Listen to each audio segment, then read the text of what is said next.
সেদিন দুপুরে হঠাৎ করেই মনে হলো অনেক দিন নিজের হাতে কিছু তৈরি করা হয়নি, তাই একতাল নরম মাটি নিয়ে বসে পড়লাম। জীবনের প্রথমবার ঠিক করলাম একটা ময়ূর বানাবো। মাটির সেই কাদা গন্ধটা খুব ভালো লাগছিল। শুরুটা বেশ মজার ছিল। ময়ূরের লম্বা ঘাটটা করতে গিয়ে অনেকবার ভেঙে যাচ্ছিল, কিন্তু আমি হাল ছাড়িনি।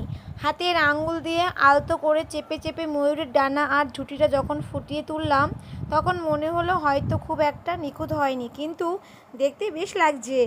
সবচেয়ে মজার ব্যাপার হলো আমি সেটাকে রোদে শুকোতে দিইনি। সেই নরম কাদা মাটির অবস্থায় সেটার দিকে তাকিয়েছিলাম।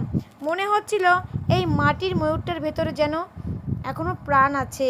রোদ বা বাতাসের অপেক্ষা না রেখে সেই কাঁচা অবস্থায় ওটাকে দেখে আমার এক অদ্ভুত শান্তি হচ্ছিল। হয়তো সামান্য একটু চাপ দিলেই ওটা ভেঙে যাবে, হয়তো যত্ন না নিলে ওর রূপ নষ্ট হয়ে যাবে।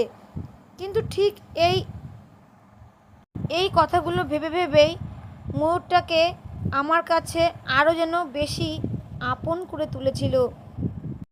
বাজার থেকে কেনা জিনিসের দাম হয়তো অনেক বেশি থাকে, মূল্য হয়তো অনেক বেশি থাকে, কিন্তু নিজের হাতের ওই কাঁচা মাটির ময়ূরটার মধ্যে যে সুখ ছিল তা অন্য কোনো জিনিসের মধ্যে ছিল না, নেই বলতে গেলেই চলে। সেদিন আমি কেবল একতাল মাটি দিয়ে একটা ময়ূর বানাইনি, নিজের মনের ভেতর থেকে এক চিলতে আনন্দকে রূপ দিয়েছিলাম। আর সেই কাঁচা মাটির ময়ূরটি ছিল আমার সেই মুহূর্তের সবচেয়ে বড় গর্ব। তো সবাইকে স্বাগতম আমার নতুন ভিডিওতে। পম্পির সাথে সারাদিন তো নিয়ে চলে এলাম সুন্দর মাটির ময়ূর, যা আমি নিজের হাতে তৈরি করেছি। একবার আমার বাবা তৈরি করে দিয়েছিলেন ছোটোবেলায় আমার কর্মশিক্ষার হাতের কাজের সময়, আর এখন আমি নিজে চেষ্টা করে তৈরি করেছি একটি মাটির ময়ূর। কেমন লাগলো বন্ধুরা?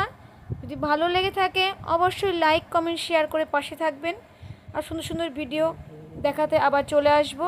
নমস্কার।